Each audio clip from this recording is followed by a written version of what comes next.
호텔 방문을 열자마자 방 안에 뒤엉켜 있는 그들의 모습이 눈에 들어왔다. 나는 입을 열었다. 여보, 결혼기념일을 위해 준비한 선물치고는 참으로 엄청난 선물이네. 결혼 3주년 기념일. 나는 서둘러 일을 마무리하고 집으로 돌아왔다. 한유진에게 깜짝 놀랄 만한 선물을 안겨줄 생각이었다. 그러나 호텔 문이 열리는 순간 그녀는 서준우와 함께 엉망진창이 된 침대 위에서 서로를 탐닉하고 있었다. 이토록 노골적이고 거리낌 없는 방종이라니. 내 얼굴은 아무런 표정 변화도 없었지만 목소리에는 뼛속까지 스며드는 한기가 서려 있었다. 9월 17일. 달력에 붉은 펜으로 굵게 동그라미 쳐진 그 날짜는 소리 없는 비웃음처럼 나를 조롱하는 듯했다. 3년간의 결혼 생활. 처음에 풋풋했던 종이 혼인부터 부드러운 면 혼인, 그리고 지금의 단단한 가죽 혼인에 이르기까지. 사람들은 결혼 생활이 깊어질수록 사연이 더욱 견고해진다고 말한다. 하지만 한유진과 나의 관계는 것만 멀쩡한 속은 썩어 문드러진 꼭대기 나무와 같았다.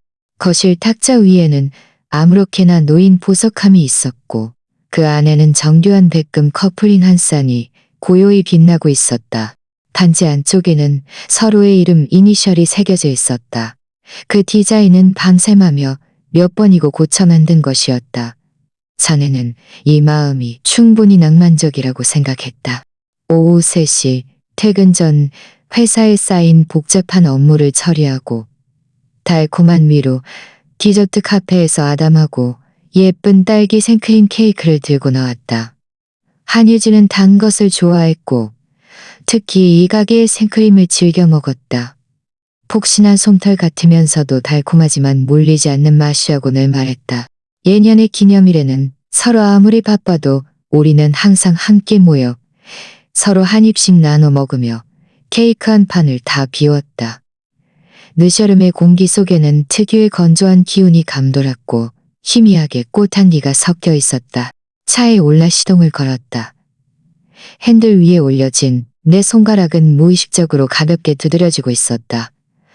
저녁에는 분위기 좋은 프렌치 레스토랑에 데려갈 생각이었다. 꽤 괜찮은 서프라이즈가 될 거라고 생각했다. 하지만 최근 몇 달 동안 한희진은 늘 불안해 보였고 귀가 시간도 점점 늦어졌다. 내가 물어볼 때마다 그녀는 야근이나 피곤하다는 말로 얼버무렸다. 그 설명할 수 없는, 알 수 없는 불안감은 마치 덩굴처럼 소리 없이 내 심장을 옥죄어왔지만 나는 매번 억지로 눌러버렸다. 벌써 3년이나 되었는데 설마 그럴 리가. 차는 천천히 아파트 지하 주차장으로 들어섰다. 엔진이 꺼지자 차 안은 적막에 잠겼고 계기판의 지시등만이 희미한 빛을 내고 있었다. 그때 갑자기 휴대폰 화면이 환하게 켜졌다. 한유진이라는 두 글자가 눈에 띄게 깜빡였다. 내 심장이 이유 없이 쿵 하고 내려앉았다. 여보, 나는 전화를 받으며 평소와 다름없는 목소리를 내려고 했었다. 강철 씨. 수화기 너머로 들려오는 그의 목소리에는 억지로 꾸민 듯한 쾌활함이 섞여 있었다. 배경 소리는 지극히 조용해서 시끄러운 사무실과는 거리가 멀었다. 아직 회사에 있어요? 마무리할 일이 좀 남아서. 나는 앞유리 밖 차가운 콘크리트 기둥을 뚫어지라 응시하며 핸들 커버 가장자리를 힘껏 쥐었다. 너무 늦게까지 있지 마요. 그가 잠시 뜸을 들이더니 목소리를 조금 낮췄다. 갑자기 야근하게 됐어요. 중요한 고객과 식사를 해야 해서. 나 기다리지 말고 혼자 맛있는 거 챙겨 먹어요. 다음에 내가 맛있는 거 사줄게요. 내 손가락이 가죽 핸들 커버 안으로 파고들었다. 중요한 고객 구체적으로 누군데요? 그냥 새로 계약한 대기업 프로젝트 매니저인데 서 씨예요. 말해도 잘 모를 거예요. 그의 목소리에는 알아채기 힘든 짜증이 섞여 있었다. 됐어요. 나도 얼른 자료 준비해야 하니까 끊을게요. 수화기 너머로 뚜뚜라는 통화 종료음이 들려왔다. 귀에 거슬리면서도 허전했다. 나는 휴대폰 화면을 응시했다. 그 위에 비친 내 얼굴은 흐릿하고 무표정했다. 서씨? 서준우. 그 옛날 대학 시절의 이름이 차가운 강철 바늘처럼 내 내리를 무방비 상태로 꿰뚫었다. 차는 다시 시동을 걸고 나지막한 엔진 소리를 냈다. 하지만 향하는 곳은 집이 아니었다. 내비게이션의 목적지는 성동구에 새로 생긴 스카이뷰 호텔이었다. 한효진의 친구 지수가 며칠 전 SNS에 자랑스럽게 올린 사진의 위치가 바로 그곳이었다. 우리만의 비밀 아지트. 나는 글과 함께. 그때 한효진은 그 아래에 좋아요를 누르고 다음엔 꼭 나도 데려가줘 라고 댓글을 달았다.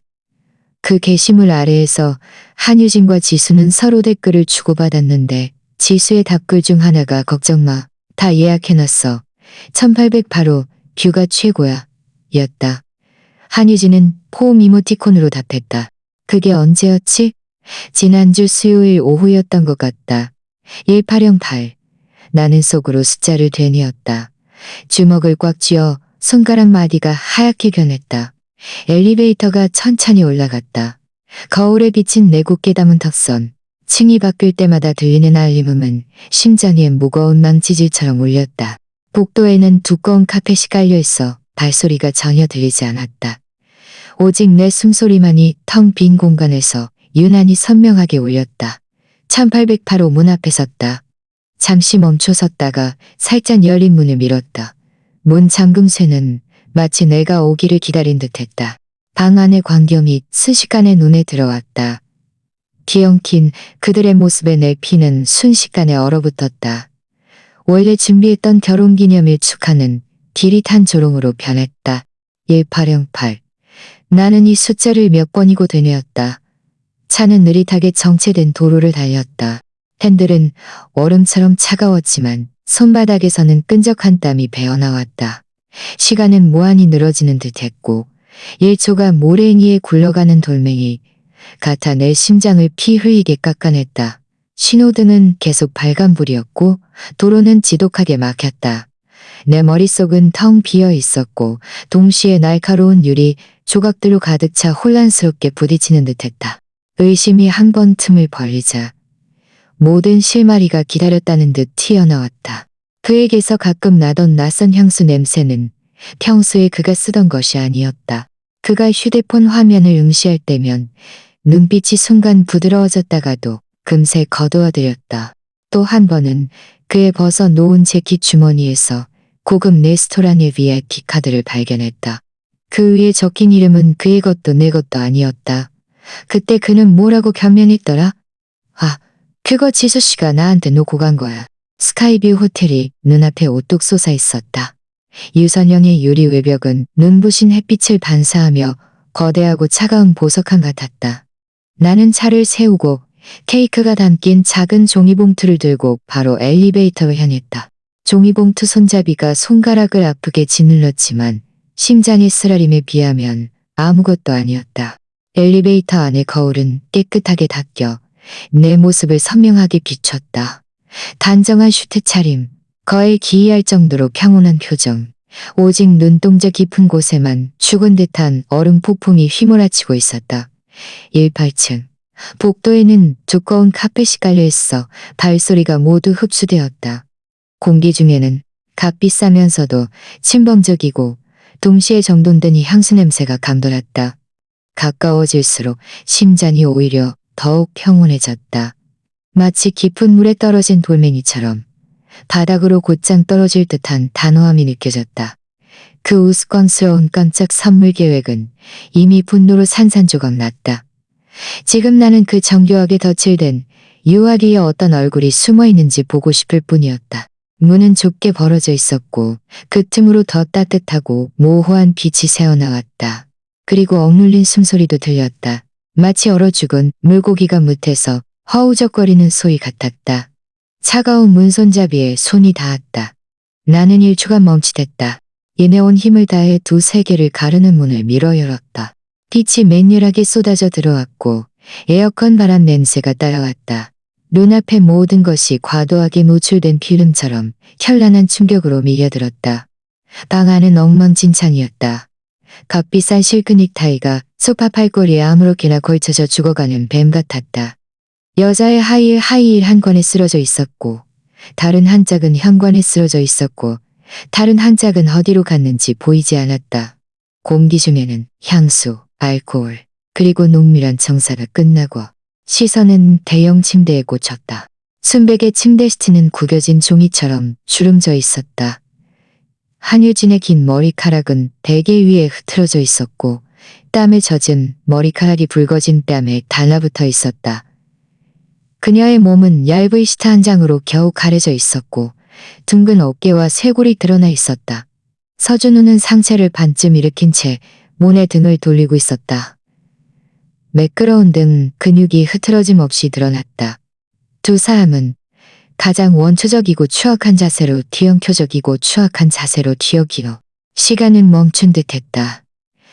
나의 침입은 끓어오르는 기름솥에 던져진 얼음 조각 같았다. 침대 위에 두 사람은 순간 얼어붙었다. 서준우가 맹렬히 뒤돌아보았다. 한때 수많은 여학생들의 찬사를 받던 그의 청초하고 우아했던 얼굴은 핏기가 싹 가시고 경악과 채 감추지 못한 만연자시함으로 가득했다. 현장에서 붙잡힌 도둑처럼 한유진은 온몸에 힘이 빠져나간 듯했다. 원래 아름답던 눈은 순간 크게 부릅떠졌고 동공 속에는 문 앞에 서 있는 내 모습이 선명하게 비쳤다. 원래의 망연자실함은 순식간에 극도의 공포로 변했다. 입술은 끊임없이 떨렸지만 아무런 소리도 내지 못했다. 방 아래는 중앙 에어컨의 미세한 작동음과 숨막힐 듯 무거운 숨소리만이 남았다. 나는 천천히 두 걸음 앞으로 나아갔다. 구두가 두꺼운 카펫을 밟으며 둔탁하고 거의 알아채기 힘든 소리를 냈다. 손에 든 딸기 케이크가 담긴 종이봉투를 문 옆 낮은 수납장 위에 조용히 내려놓았다. 그 동작은 섬뜩할 정도로 침착했다. 이어서 나는 눈을 들어 얼음처럼 날카로운 칼날 같은 시선으로 침대 위에 발가벗은 두 사람에게 정확히 떨어뜨렸다. 목소리는 지극히 평온했다. 평온해서 나 자신조차 낯설게 느껴질 정도였다. 마치 오늘 날씨를 묻는 듯했다. 끝났나? 만년 같은 정적. 마치 에어컨 송풍구조차 작동을 멈춘 듯했다.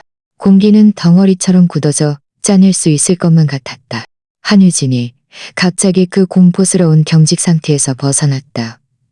뜨거운 물이라도 맞은 듯 허둥지둥 미끄러져 내린 얇은 시트를 끌어당겨 자신의 벌거벗은 몸을 단단히 감쌌다. 이빨이 서로 부딪히며 미세한 소리를 냈다. 그녀는 나를 보았다. 눈빛에는 엄청난 공포와 절망이 가까운 애원이 가득했다. 입술이 몇 번인가 미세하게 떨렸지만 단 한마디도 뱉어내지 못했다. 서준우가 나보다 빨리 반응했다. 그는 황급히 침대에 흩어져 있던 바지를 옮겨쥐고 허둥지둥 몇 번 만에 중요한 부위를 가렸다. 그는 일어서서 꼿꼿이 몸을 세우며 애써 침착한 모습을 보이려 했다. 늘 침착했던 그의 얼굴 근육은 부자연스럽게 경련했고 시선은 나와 한유진 사이를 빠르게 오갔다가 마침내 내 얼굴에 멈췄다. 억지로 강한 척하는 듯했지만 사실은 가슴 졸이는 듯한 질문이 섞여 있었다. 강철 씨, 그의 목소리는 약간 쉬어 있었다. 당신이 여기 왜 있어? 나는 그에게 눈길조차 주지 않았다. 시선은 오직 침대 위에서 부들부들 떨고 있는 여자, 법률상 내 아내. 3시간 전 전화로 야근한다고 단호하게 말했던 그 여자에게 고정되어 있었다. 분노는 없었다. 슬픔 또한 마비된 듯했다. 가슴 속에는 차갑고 무거운 무언가가 끊임없이 아래로 가라앉아 끝없는 심연으로 떨어지는 것 같았다. 모든 감각과 온길의 아삭한 비 대신 기묘하고 잔인할 정도로 맑고 냉정한 의식이 자리 잡았다. 나는 입꼬리를 살짝 올렸다. 그 호선은 아마 오는 것보다 더 취했을 것이다. 내 아내가 오늘 야근한다고 해서 따뜻한 야식이라도 가져다 주려고 왔지. 내 시선은 의도적으로 낮은 수납장 위에 놓인 외로운 케이크 상자를 향했다. 한유진이 흠칫 떨었다. 시트를 감싼 몸은 더욱 움츠러들었고 고개를 깊이 숙였다. 흐트러진 머리카락은 생기를 잃은 마른 풀처럼 어깨 위로 늘어져 있었다. 마침내 참아왔던 흐느낌이 그녀의 목구멍에서 가늘게 새어나왔다. 서준우의 안색은 몇 번이나 변했다. 처음에는 당황스러움, 이어서 분노, 마지막에는 모욕당한 듯한 불쾌감으로 가라앉았다. 그는 한 걸음 앞으로 다가서며 한유진 앞에 서서 그녀를 보호하는 기사처럼 자세를 취했다. 강철 씨, 진정해요. 일은 당신이 생각하는 그런 게 아니에요. 나와 유진 씨는 그저 그런 변명하려 했지만 적절한 말로 얼버무릴 단어를 찾지 못했다. 그저 뭐? 나는 마침내 그에게 시선을 돌렸다. 마치 길가의 돌멩이를 보듯 평온한 시선이었다. 그저 옛 동창의 한 침대에서, 그것도 호텔 문까지 열어놓고, 내 목소리는 높지 않았지만 고요한 공기 속에 또렷이 울려 퍼졌다. 어떤 고함보다도 더 큰 투명성을 지녔다. 서준우의 얼굴은 창백하게 질렸고 숨소리가 거칠어졌다. 말 조심해요. 나와 유진 씨는 깨끗해요. 우리는 그저 협법에 대해 이야기하고 있었을 뿐이에요. 오, 협법. 나는 고개를 끄덕였다. 그의 벌거벗은 상체와 내 아내의 시타 아래로 드러난 모호한 흔적들을 훑어보았다. 서 대표님, 협업 방식이 참으로 독특하시네요. 깊이 있는 교류를 통한 협업이 기사의 새로운 프로세스인가요? 내 어조에는 심지어 의도적으로 꾸며낸 위선적인 질문의 뉘앙스까지 섞여 있었다. 서준우는 분노로 이마에 핏줄이 섰고 주먹을 꽉 쥐었다. 그토록 우아해 보이던 모습이 금방이라도 무너질 것 같았다. 그는 아마 이런 직접적인 모욕을 당해본 적이 없었을 것이다. 나는 더 이상 그를 보지 않았다. 시선은 다시 한유진에게로 향했다. 그녀는 여전히 고개를 숙인 채 흐느끼며 어깨를 미세하게 떨고 있었다. 마치 최종 판결을 기다리는 죄수 같았다. 그 모습은 예전에는 나를 여러 번 마음 약하게 만들었지만 지금은 그저 가짜 같고 아무 가치도 없게 느껴졌다. 한유진. 나는 그녀의 이름을 불렀다. 목소리에는 어떤 감정도 실려있지 않았다. 그녀는 고개를 들었다. 바람에 마지막으로 흔들리는 나뭇잎처럼 더욱 심하게 떨었다. 거부하려 했지만 저항할 힘이 없었다. 천천히 눈물로 얼룩진 얼굴을 들었다. 한때 맑고 밝았던 눈은 퉁퉁 부어 있었고 그 안에는 혼란스러운 공포, 수치심, 그리고 한 줄기 애원이 가득했다. 말해봐. 나는 그녀를 응시하며 또렷한 한마디를 내뱉었다. 언제부터 시작됐지? 그녀의 입술은 떨렸고 눈물 방울이 하얀 침대 시트 위로 뚝뚝 떨어져 진한 얼룩을 만들었다. 강철 씨. 그녀는 제대로 말을 잇지 못했고 목소리가 심하게 부서졌다. 제가 잘못했어요. 죄송해요. 정말 죄송해요. 묻고 있잖아. 내 목소리가 갑자기 몇 배 높아졌다. 냉혹하게 그녀의 참회를 끊었다. 언제부터 시작됐냐고. 한마디 한마디가 얼음바늘 같았다. 그녀는 갑자기 엄격해진 내 어조에 깜짝 놀라 몸을 떨었다. 그 느낌이 더욱 커졌다.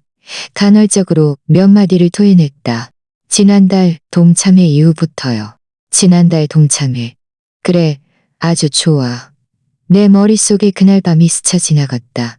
그녀는 늦게 돌아왔고 온몸에서 술 냄새가 났으며 얼굴은 발그레했고 눈은 유난히 빛났다. 옛 친구들과 오랜만에 즐거운 시간을 보냈다고 했다. 지금 생각해보니 그 유난히 빛나던 눈빛은 분명히 미래를 즐긴 후에 남은 흥분이었다. 차갑고 역겨운 구역질 나는 감정이 목구멍으로 치밀어 올랐다. 나는 눈을 감고 억지로 그것을 억눌렀다. 강철 씨. 서준우가 다시 참지 못하고 나섰다. 그는 아마 내 태도가 너무 평온해서 불안했던 것 같았다. 그는 반걸음 앞으로 움직이며 다시 상황을 장악하려는 듯 우월하고 건방진 설교조로 말했다. 100마디 말도 소용없어요. 유진 씨가 당신에게 잘못한 건 맞지만 감정이라는 게 누가 알 수 있겠어요. 억지로 맺는 사랑은 행복할 수 없어요. 당신도 남자라면 품위 있게 좋게 헤어지는 게 좋지 않겠어요? 너무 추하게 만들지 말고요. 그 말은 한유진의 마지막 용기를 불태운 듯했다. 그녀는 맹렬히 고개를 들고 눈물범벅이 된 얼굴로 나를 바라보았다. 마치 지푸라기라도 잡는 심정 같기도 했고 어떤 결심을 다급히 표명하려는 것 같기도 했다. 맞아요. 제가 당신에게 잘못했어요. 하지만 저는 그 사람을 사랑해요. 저도 어쩔 수 없었어요. 우리 이혼해요. 제발 우리를 놓아줘요. 그녀의 목소리는 날카로워졌고 찢어질 듯한 비명에 가까운 절망감이 묻어났다. 너희들을 놓아줘? 나는 눈앞에 흐트러진 옷차림과 비참한 자세의 남녀를 바라보았다. 한 명은 내가 평생 보호하겠다고 맹세했던 여자인데 지금은 눈물범벅이 되어 옆에 있는 방금 부정한 관계를 맺은 남자를 위해 나에게 놓아달라고 애원하고 있었다. 또 다른 한 명은 대학 시절부터 내가 싫어했던 사람인데 지금은 내 안에와 얽혀 있었다. 너희들을 놓아줘? 나는 다시 그 몇 마디를 되뇌었다.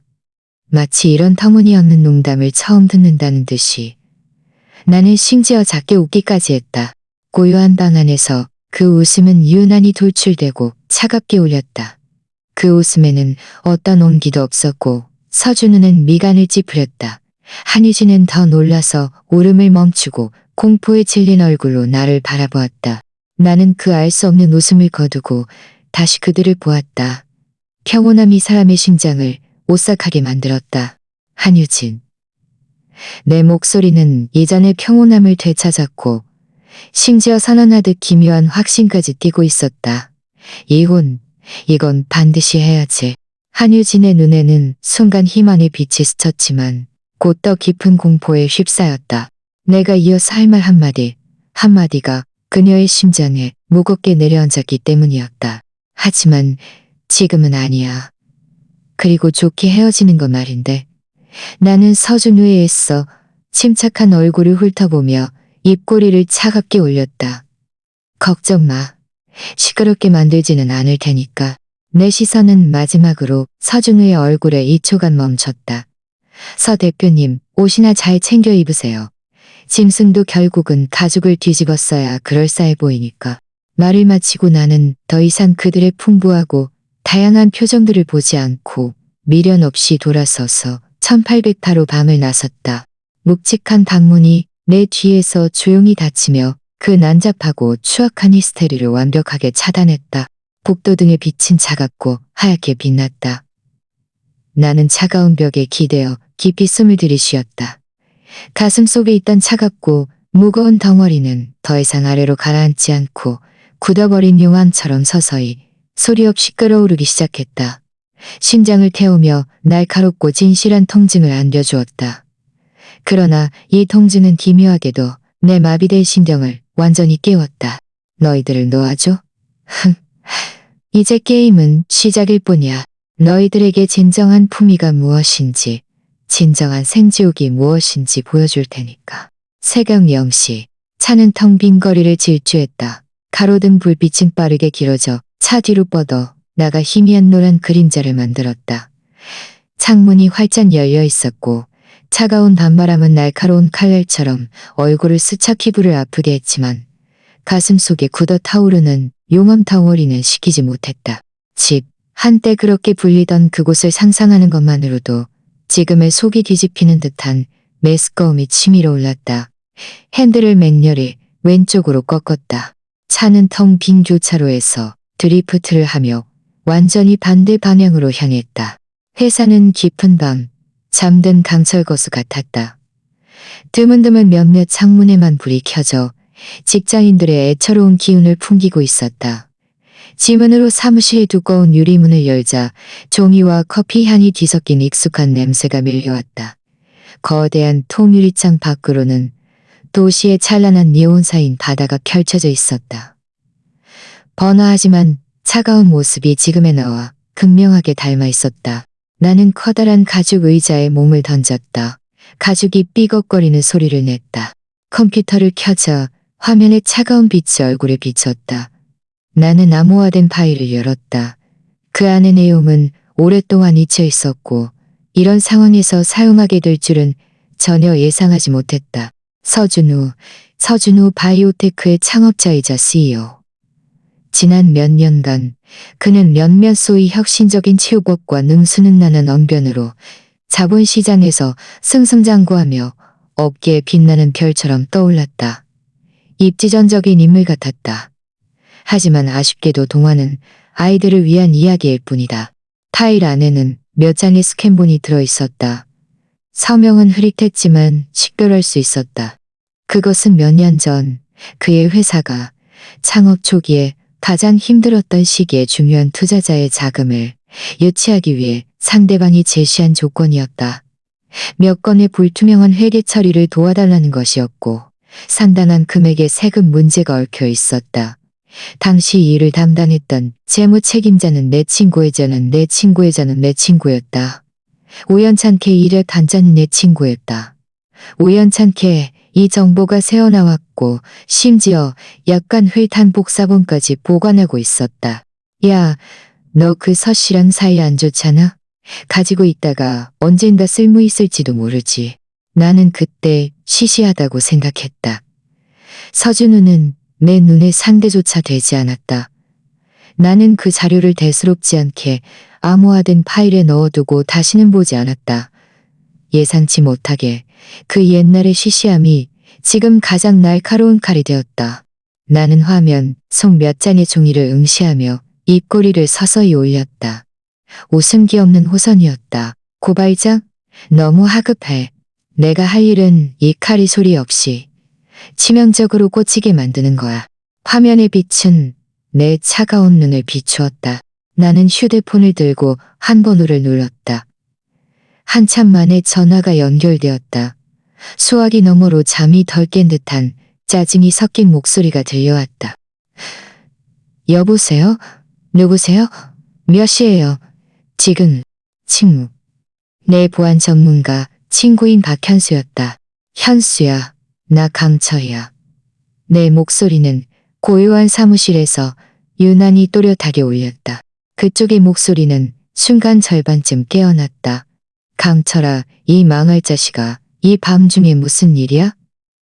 그는 내 어조가 심상치 않다는 것을 눈치챘다. 급하게 부탁할 일이 있어. 나는 간결하고 단호하게 말했다. 완전히 깨끗한 경로를 통해 익명으로 서류 하나를 보낼 곳에 보내줘. 어떤 단서도 나를 가리키게 해서는 안 돼. 어디로? 박현수가 완전히 정신을 차리고 목소리가 진지해졌다.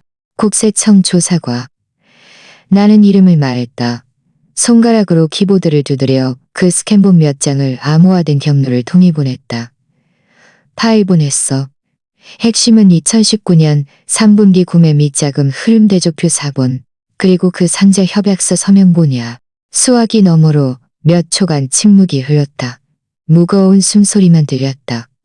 박현수는 내가 보낸 내용을 확인하고 있었다. 젠장. 그가 나지막이 욕설을 뱉었다. 그 서씨가 너를 건드렸어? 죽을 만큼 건드렸지.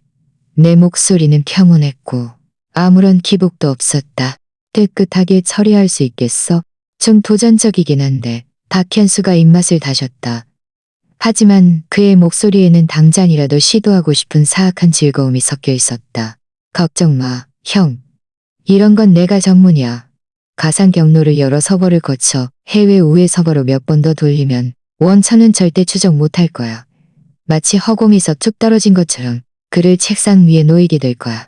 내일 오전 늦어도 점심때까지는 확실히 전달될 거야. 고마워. 나는 잠시 멈췄다가 덧붙였다. 일이 절반쯤 성사되면 예전처럼 잔말 말고 가만히 쉬어나 구경해. 박현수는 전화를 끊었다. 그의 목소리에는 흥분된 호승심이 실려 있었다. 휴대폰을 내려놓자 사무실은 다시 정막에 잠겼다. 오직 컴퓨터, 본체 펜에서 나는 미세한 우문거리는 소리만이 들렸다. 나는 의자 등받이에 기대어 눈을 감았다. 머릿속에는 호텔방의 추악한 장면들이 좌절로 스쳐 지나갔다. 한유진의 눈물, 서준우의 애써 침착하던 모습, 그리고 그 귀에 거슬리던 사랑해요라는 말. 가슴속의 분노가 다시 소리 없이 끓어오르기 시작했다. 고발장은 단지 첫걸음이었다. 겉보기엔 견고해 보이는 요새 아래에 묻어둔 첫 번째 지뢰였다. 서준우, 너는 스스로 뿌리가 튼튼하다고 생각하겠지? 내가 네 기반이 얼마나 깨끗한지 직접 확인해 줄게. 나는 번쩍 눈을 떴다. 시선은 휴대폰에 닿았다. 화면이 켜져 있었고 시간은 새벽 3시 17분을 가리키고 있었다. 이 도시의 다른 한편에서는 사람이 쾌락에 잠긴 그 두 사람이 아마 서로에게 속삭이며 나라는 방해꾼을 어떻게 최소한의 대가로 떨쳐낼지 계산하고 있을 것이다. 나는 휴대폰 갤러리 안에 있는 극히 은밀한 폴더를 열었다. 그 안에는 단 하나의 영상만 있었다. 촬영 각도는 다소 기이했고 빛도 부족했지만 화면은 충분히 선명했다. 바로 그 살짝 열린 1808호 방문 틈새로 보이는 어지럽혀진 침대 한 귀퉁이였다. 시간은 정확히 21시 45분을 가리키고 있었다. 영상 속 큐니즈는 적극적이고 다급하게 서준우의 목을 감고 있었다. 그들의 얼굴을 선명하게 알아볼 수 있을 정도였다. 내 손가락은 화면 위에 멈춰 미세하게 떨렸다. 망설임이 아니라 척추를 타고 오르는 차가운 흥분감 때문이었다. 이건 지금이 최적의 시기가 아니야. 더 유리한 무대가 필요해. 휴대폰 화면을 끄자 사무실은 다시 어둠에 잠겼다. 창밖의 네온사인 불빛은 여전히 반짝이며 내 무표정한 얼굴의 윤곽을 비추고 있었다. 복수의 톱니바퀴는 이미 냉혹하게 작동하기 시작했다. 이것은 단지 더 깊은 얼음층에 가해진 첫 번째 둔탁한 충격일 뿐이었다. 이후 국세청 내부에서는 허공에서 툭 떨어진 듯한 익명의 고발장이 그토록 상세하고 구체적인 내용으로 접수되어 모두를 놀라게 했다. 단 3일 만에 서준우 바이오테크가 세무조사에 들어갔다는 소식이 관련 업계의 깊은 물속에 던져진 폭탄처럼 엄청난 파장을 일으켰다. 나는 사무실 안에서 컴퓨터 화면에 몇 개의 암호화된 창을 띄워놓고 있었다. 실시간으로 외부에 공개되지 않는 정보들이 스크롤되고 있었다. 박현수의 기술력은 상당했다. 그는 몇몇 택시 인물들의 통신 기록에 침투했다. 물론 절대 추적 불가능한 은밀한 경로를 통해서였다. 이 대표 투자자, 젠장, 서 대표 쪽은 대체 어떻게 된 거야? 세무 공무원들이 어떻게 들어간 거지? 빌어먹을, 전에는 장분을 깨끗하게 처리했잖아. 어디까지 조사된 거야? 오후에 보낸 내 투자금은 좀 보류할 수 있을까? 왕 부장 서준우 회사, 이 대표님, 상황이 좋지 않습니다. 조사팀 사람들이 피냄새 맡은 상어처럼 옛 장부 몇 권을 물고 늘어집니다. 서 대표님은 지금 냄비 속 개미처럼 안절부절 못하며 국세청에 발이 묶여 질문받고 있습니다. 오후 투자금은 아마 기대하기 어려울 것 같습니다. 서준우 메신저, 유진아, 빨리상 변호사 좀 연결해줘. 그래, 세금 소송 전문 변호사. 돈은 문제가 아니야. 당장 내 사무실로 오라고 해. 그리고 김민준 실장, 오후 회의는 연기해. 내가 지금 당장은 자리를 비울 수가 없어. 대화 기록들이 화면 위로 번개처럼 스쳐 지나갔다. 서준우의 혼란과 초조함이 차가운 글자 너머로도 생생하게 느껴졌다. 조사과가 물고 늘어진 옛 장부는 바로 내가 익명으로 보낸 선물? 의 핵심이었다. 금액이 충분히 악질적이었다. 게다가 그의 회사는 지난 몇 년간 너무 빠르게 확장하며 지나치게 과시했으니 인과응보는 시간 문제였다. 내 입꼬리에 차갑고 거의 알아채기 힘든 비웃음이 떠올랐다. 이건 그저 가벼운 전체 요리일 뿐이야. 서준우 회사 기반은 자본과 소위 인맥 외에도 그의 스타 연구팀이 보유한 몇 가지 핵심 특허에 있었다. 그것은 그의 미래 투자 유치, 상장, 나아가 국면 전환의 생명줄이었다. 시기는 이미 무르익었다. 나는 책상 위에 새 것 같은 아무런 표식도 없는 암호화된 휴대폰을 들고 이미 마음에 새겨둔 번호를 눌렀다. 전화는 2번 울린 후 재빨리 연결되었다. 수화기 너머로 약간 쉬어있고 짙은 피곤함이 묻어나는 목소리가 들려왔다. 여보세요. 목소리의 주인공은 김민준이었다. 서준우 회사 연구개발부의 핵심 인물이자 그 몇 가지 핵심 특허, 기술의 주요 기여자 중 한 명이었다. 전형적인 이공계 기술 전문가로 강직한 성격에 세상 물정을 잘 몰랐다. 회사에서는 서준우가 기술 파트너라는 허울 좋은 이름과 비교적 후한 급여로 그를 붙잡아 두었다. 나는 언젠가 한 업계 포럼에서 그를 만난 적이 있었다. 그때 그는 서준우가 아직 완전히 성숙하지 않은 기술을 돈벌이를 위해 시장에 서둘러 내놓으려는 방식에 불만을 표했고 서준우에게 공개적으로 압박을 당했다. 그 사건 이후 나는 그에게 관심이 생길 사람을 통해 몇 번 비공식적으로 접촉했다. 그는 순수한 기술 이상주의자였고 서준우의 점점 더 상업화되고 단기적인 행태에 대해 이미 불만을 품고 있었다. 김 실장, 나 강철이야. 내 목소리에는 어떤 동요도 없었다. 수화기 너머는 잠시 침묵했다. 분명히 내 목소리를 알아들은 듯 했다. 이어서 놀란 듯한 어조가 들려왔다. 강 대표님? 이 번호로 저를 찾으시다니. 그는 회사 내부의 문제들로 심란해져 있었을지도 모른다. 김 실장, 짧게 말할게. 나는 단도직입적으로 말했다. 목소리에는 반박할 수 없는 단호함이 있었다. 김 실장과 팀이 보유한 NR 삼치 기반 약물 전달 플랫폼, 그리고 고처리량 스크리닝 알고리즘. 이 세 가지 특허 패키지, 가격을 불러 현금으로 즉시 지급할게. 조건은 김 실장과 핵심팀이 우리 회사와 계약하는 거야. 수화기 너머는 순간 정적이 흘렀다. 미세한 전류음만이 들렸다. 나는 김민준의 얼굴에 떠오를 놀라움을 상상할 수 있었다. 그 세 가지 특허는 그의 팀이 수년간 피땀 흘려 만들어낸 결과물이었고 서준우 회사의 미래 계획에서 가장 핵심적인 기술적 방벽이었다. 또한 서준우가 현재 투자자들을 붙잡고 재기를 꾀한 유일한 버팀목이기도 했다. 강 대표님, 농담하시는 거죠? 김민준의 목소리에는 믿을 수 없다는 듯한 떨림이 섞여 있었다. 그것들은 모두 서 대표님 회사의 핵심 특허이고 게다가 지금 회사 상황이 이런데 핵심이기 때문에 이런 상황이기 때문에 나는 그의 말을 끊었다. 목소리는 높지 않았지만 한마디 한마디가 무겁게 울렸다.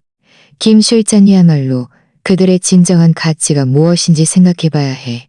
언제든 세금 문제로 무너질 수 있는 그리고 기술 자체의 가치를 진정으로 존중한 적 없는 사장 밑에서 김 실장 팀의 연구가 순수할 수 있을까? 김 실장 팀의 성과가 다음번에도 돈벌이를 위해 무리하게 시장에 밀어붙여져 결국 명성을 잃는 희생양이 되지는 않을까? 나는 김민준의 마음속 가장 민감하고 아픈 곳을 정확히 찔렀다. 수화기 너머로 그의 무겁고 억눌린 숨소리가 들려왔다. 서준우의 지금 문제는 작은 문제가 아니야. 세무조사는 시작일 뿐이고 이어질 추징금, 벌금, 심지어 나는 의도적으로 잠시 멈췄다가 어조를 강화했다. 형사 책임의 위험까지 회사 전체에 미칠 수 있어. 그때가 되면 김 실장 팀의 특허는 압류되어 헐값에 팔리거나 아예 묻힐 수도 있지. 그럴 바에는 지금 김 실장 팀이 직접 그들의 미래를 책임지는 게 낫지 않아? 내가 새로 설립한 연구소는 자금이 풍부하고 플랫폼이 독립적이야. 오직 진정으로 깊이 있고 전망 있는 연구만을 지원해. 김 실장 팀이 온다면 핵심 파트너가 되는 거야. 특허 기술에서 발생하는 모든 수익은 김 실장 팀이 가져가. 나는 플랫폼과 자금만 제공할 뿐. 나는 마지막이자 가장 매력적인 조건을 제시했다. 특허를 현금으로 인수하는 자금은 김 실장 팀 모두가 평생 먹고 살 걱정 없이 자신이 하고 싶은 연구를 마음껏 할 수 있을 만큼 충분할 거야. 긴 침묵. 수화기에서 들려오는 것은 억눌린 숨소리뿐이었다. 나는 그가 망설이고 있다는 것을 알았다. 기술 이상주의자의 고고함과 서준우에게 남아있던 한 줄기 정. 어쩌면 죄책감, 그리고 거액의 현금과 미래 보장에 대한 갈망이 그의 머릿속에서 격렬하게 싸우고 있었다. 강 대표님, 잠시 저희 팀원들과 상의해볼 시간을 주십시오. 김민준의 목소리는 쉬어 있었다. 물론이지. 내 어조는 누그러졌지만 감출 수 없는 다급함이 묻어났다. 하지만 김 실장, 서둘러야 해. 서준우는 지금 국세청에 발이 묶여 있고 소식이 아직 완전히 퍼지지 않았어. 일단 그가 회복하거나 다른 자본이 개입하면 상황은 복잡해질 거야. 김 실장 팀의 미래는 이 순간의 결정에 달려 있어. 나는 시장 가치보다 훨씬 높은 어떤 기술팀이라도 마음을 흔들릴 만한 고액을 제시했다. 이 가격은 내일 정오 12시까지만 유효해. 비밀유지 협약에 서명하면 돈은 즉시 지급될 거야. 거액의 돈은 마지막 지푸라기처럼 작용했다. 김민주는 깊이 숨을 들이쉬었다. 그의 목소리에는 마침내 결심을 굳힌 듯한 망설임 없는 단호함이 실려 있었다. 좋습니다, 강 대표님. 저희가 하겠습니다. 지금 바로 다른 팀원들에게 연락하겠습니다. 내일 오전 10시 계약서 가지고 가겠습니다. 저희가 서명하겠습니다. 현명한 선택이야, 김 실장. 내일 봐. 나는 단호하게 전화를 끊었다. 거의 동시에 사무실 문이 맹렬하게 열렸다. 문이 벽에 부딪히며 둔탁한 소리를 냈다. 한유진이 뛰어들어왔다. 그녀는 완전히 초췌해져 있었다. 두 눈은 호두처럼 퉁퉁 부어 있었고 눈빛에는 짙게 깔린 피로와 공포가 가득했다. 화장기 없는 얼굴은 창백하여 섬뜩했고 머리카락도 흐트러져 있었다. 몸에 걸친 값비싼 코트는 구겨져 있었는데 아마 며칠 동안 정리할 마음조차 없었던 것 같았다. 그녀는 휴대폰을 꽉 쥐고 있었고 화면은 켜져 있었고 화면은 소식을 보고 있었던 모양이었다. 강철 씨. 그녀는 궁지에 몰린 어미 짐승처럼 목소리를 냈다. 목소리는 쉬고 날카로웠으며 울음 섞인 절망감이 뒤섞여 있었다. 당신이 그랬지? 분명 당신이 그랬잖아. 맞지? 그녀는 몇 걸음 만에 내 사무실 책상 앞으로 달려왔다. 흥분으로 몸이 격렬하게 떨렸고 손가락은 매끄러운 책상 가장자리를 꽉 움켜쥐어 손가락 마디가 하얗게 변했다. 뭘 한 거야? 나는 일어서지 않았다. 심지어 고개조차 들지 않고 시선은 여전히 컴퓨터 화면에 떠있는 김민준의 시간 확인, 암호화 메시지에 머물러 있었다. 내 어조는 날씨를 묻는 것처럼 차가웠다. 뭘 하긴 뭘 해? 한유진의 감정은 완전히 통제불능이 되었다. 눈물이 홍수처럼 쏟아져 내렸다. 서준우 씨 회사, 세무조사. 그리고 그 사람 방금 소식 들었는데 핵심 연구팀 전체가 특허 가지고 이직한대요. 이미 인수됐다고. 당신 짓이지? 당신이 꾸민 짓이지. 맞죠? 나는 마침내 고개를 들었다. 무심한 시선이 그녀의 초라한 얼굴에 떨어졌다. 마치 아무 가치 없는 쓰레기를 심사하는 듯했다. 그래, 내가 했으면 어떻고 안 했으면 또 어때? 네가 지금 나에게 이런 걸 물을 자격이라도 있나? 자격이 없다고요? 그녀는 아픈 곳을 찔린 듯 갑자기 목소리를 높였다. 가슴이 격렬하게 오르내렸다. 강철 씨, 당신 너무 잔인해요. 서준우 씨가 당신에게 뭘 했다고? 왜 그 사람 회사를 망쳐야 하는 건데요? 뭘 안 해? 나는 비웃듯 웃음을 터뜨리며 서랍에서 담배 한 개비를 꺼내 천천히 우아하게 불을 붙였다. 담배 연기가 피어오르는 가운데 나는 빛은 더욱 차가워졌다. 그가 남의 아내를 품고 남의 가정을 부쉈는데도 뭘 안 했다고? 한유진, 당신은 사랑의 눈이 멀어 기본적인 옳고 그름조차 분간 못하는 건가? 그건 우리 둘 사이의 일이었잖아요. 한유진의 목소리는 울음 섞여 있었지만 여전히 변명하려 했다. 우리는 진심으로 사랑했어요. 왜 우리를 이루어지지 못하고 이렇게까지 잔인하게 해야만 하는 건데요? 나는 맹렬히 담배를 재떨이에 비벼 껐다. 찢어지는 듯한 소리가 났다. 내 이루어짐은 당신들이 내가 사준 옷을 입고 우리 공동 예금을 쓰면서 호텔에서 뒹구는 걸 보는 거야. 그가 편취한 기술과 자본으로 내 앞에서 위세 부리는 걸 보는 거야. 한유진, 당신은 내가 강철이라는 사람이 아무나 주무를 수 있는 만만한 사람이라고 생각했던 건가? 내 말은 날카로운 칼처럼 정확히 그녀의 심장을 찔렀다. 그녀의 얼굴은 순식간에 창백해졌고 입술은 떨렸지만 아무런 반박도 하지 못했다. 그래, 서준우가 그녀를 유혹하며 선물했던 그 명품들은 어느 것 하나 회사에서 편취한 자금으로 산 것이 아닌가? 그리고 그 자금의 출처는 아마도 세무조사가 타고든 회계장부 속에 숨겨져 있었을 것이다. 바로 그때 한유진의 휴대폰이 미친 듯이 진동하기 시작했다. 화면에 떠오른 이름은 다름 아닌 서준이었다. 그녀는 지푸라기라도 잡는 심정으로 황급히 전화를 받았다. 유진아, 유진아, 너 어디야? 소화기 너머 서준우의 목소리는 완전히 쉬어 있었고 극도의 공포로 가득했다. 끝났어. 유진아, 끝나니 물고 늘어져서 사법기관에 이송하겠대. 그리고 연구팀, 그들이 진짜 특허 가지고 이직했대. 투자자들도 전부 철회한다고 난리야. 손해배상까지 요구하고.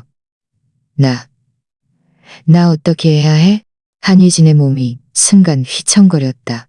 얼굴은 종이처럼 더 하얗게 질렸다. 그녀는 뒷걸음질 저 차가운 벽에 기대서야 겨우 버틸 수 있었다. 아니야, 준우 씨. 당신 분명 나를 속이는 거지, 맞죠? 우리 좋다고 뭘? 서준우의 목소리에는 절망과 원망이 가득했다. 좋다고 회사 차려서 잘 살자고? 다 거짓말이었어? 전부 거짓말이었다고. 강철, 분명 강철이 꾸민 짓이야. 그놈이 나를 망쳤어. 서준우의 절규가 소화기 너머로 내 귀에 또렷이 박혔다. 나는 눈썹을 치켜 올리고 일어서서 천천히 한유진 곁으로 다가갔다.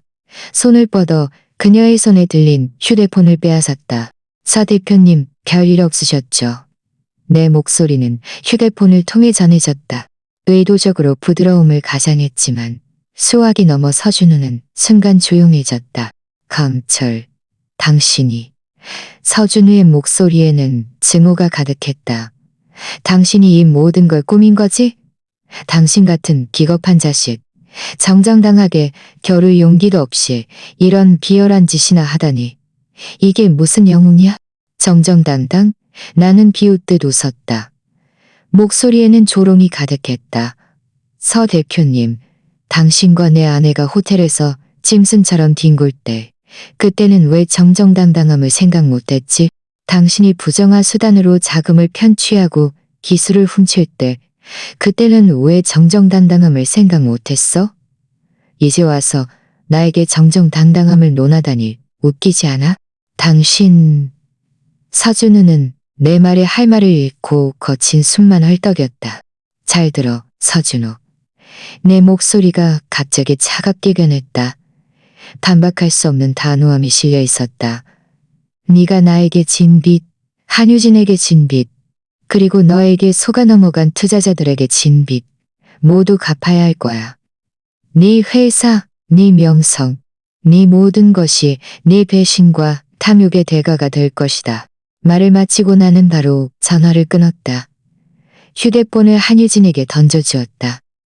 한유진은 휴대폰을 받아들고 떨리는 손가락으로 꺼진 화면, 속 이름을 바라보았다. 눈물이 다시 걷잡을 수 없이 쏟아져 내렸다. 강철 씨, 제발요.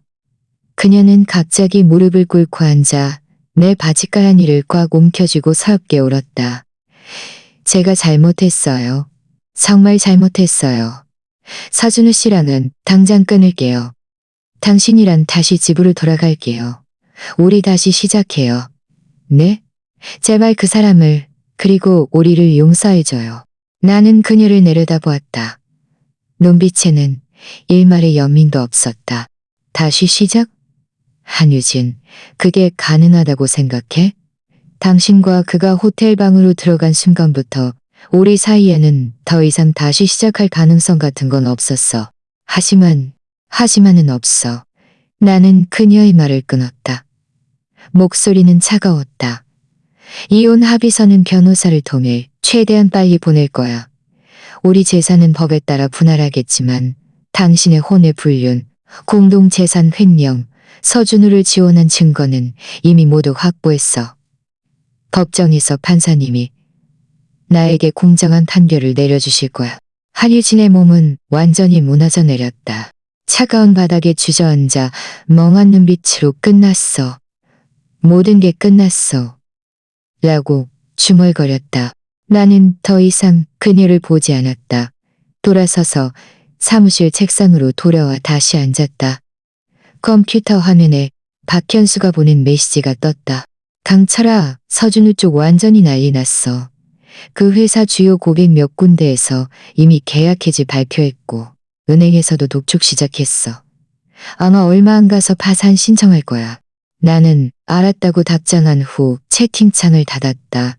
창밖에 햇살이 유리를 뚫고 들어와 내 얼굴에 비쳤지만 어떤 온기도 느껴지지 않았다. 복수의 쾌감은 생각만큼 강렬하지 않았다. 그 대신 모든 것이 일단락된 평온함이 찾아왔다. 며칠 후 서준우 바이오테크는 공식적으로 파산을 선언했다. 서준우는 탈세, 계약 사기 등 여러 혐의로 경찰 수사를 받게 되었고 결국 유죄 판결을 받았다.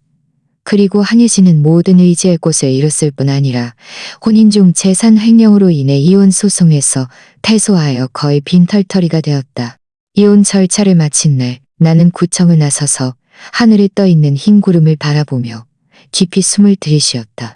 3년간의 결혼 생활은 결국 이런 비참한 방식으로 끝났지만 아쉬움보다는 해방감이 더 컸다. 나중에 우연히 친구에게서 한유진의 소식을 들었다. 그녀는 고향으로 돌아가지 않고 이 도시에 남아 월 300만 원 정도의 평범한 직업을 구했다. 비좁은 월세방에서 살고 있었다. 한때 귀하게 대접받던 그녀는 이제 생활을 위해 발버둥 쳐야 했다. 그리고 그녀가 모든 것을 버리고 사양했던 서준우는 수감된 후 다시는 그녀에게 연락하지 않았다고 한다. 그것은 그들 스스로 선택한 길이었고 그에 상응하는 결과를 감당해야 할 뿐이었다. 시간이 흘러갔다. 나는 모든 에너지를 일에 쏟아부었고 회사는 점점 더 발전했다. 나 또한 이 과정에서 결혼 실패의 그림자에서 서서히 벗어났다. 1년 후 한 업계 포럼에서 이서연이라는 여자를 만났다. 그녀는 한 기술회사의 CEO였다. 독립적이고 자신감 넘치며 온화하고 대범했다. 우리는 비슷한 경험과 가치관을 가지고 있었고 매우 잘 어울렸다. 어느 날 저녁 식사 자리에서 이서연은 나를 바라보며 나지막이 물었다. 강 대표님, 사랑을 믿으세요? 나는 그녀의 온화한 눈빛을 바라보며 미소 지었다. 예전에는 믿지 않았지만 지금은 믿습니다. 이서연도 미소 지었다. 그녀의 미소는 햇살처럼 따뜻했다. 나는 안다. 지나간 일은 지나간 일이고 앞으로 갈 길은 아직 멀다는 것을. 나는 과거의 교훈을 안고 눈앞의 행복을 소중히 여기며 새로운 삶을 향해 용감하게 나아갈 것이다. 그리고 나를 배신하고 상처 주었던 그 사람들은 이미 내 인생길에 스쳐 지나간 뜬구름처럼 되어 더 이상 내 마음에 영향을 미치지 못한다. 햇살은 좋고 바람은 잔잔하다. 나만의 새로운 인생은 이제 막 시작되었다.